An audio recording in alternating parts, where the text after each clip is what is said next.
day 3. This is day 3 of post-production. So hope you guys are having a great Thursday. Let's go ahead and just get directly into what you are going to accomplish today. What are we doing today, Ms. Lester? Here's what you're doing, children. Can you tell I've made a bunch of videos today? Probably. So here's what you first need to do. Watch back what you did yesterday and make sure it looks good. Make any adjustments you need.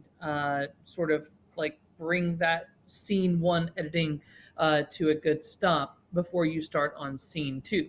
Because today you are only going to focus on scene number 2. That's it. Don't go backwards, go forwards to scene 2. So again, you're talking about filters, colors, sound design, laying out all of your footage, making sure that your transitions are smooth, not jerky and like, what's that? What's that? What's that? What's that? Make sure that your camera is not like looking like it's going on a bumpy journey, and just sort of stabilizing everything.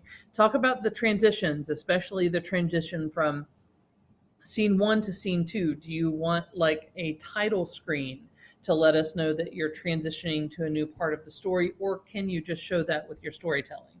And then check your story. There should be some sort of turn here. There should be like a reversal. Does it make sense?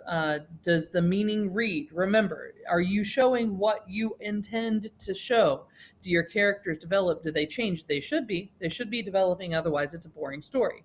So figure out what you need to do to show your meaning both verbally and non-verbally. And remember, since we're doing films, it's mostly non-verbal, right? Mostly non-verbal. Again, remain patient with each other and with the process. It's going to take you this entire week, but remember, scene 2, just scene 2 today, just scene 2. All right, good luck.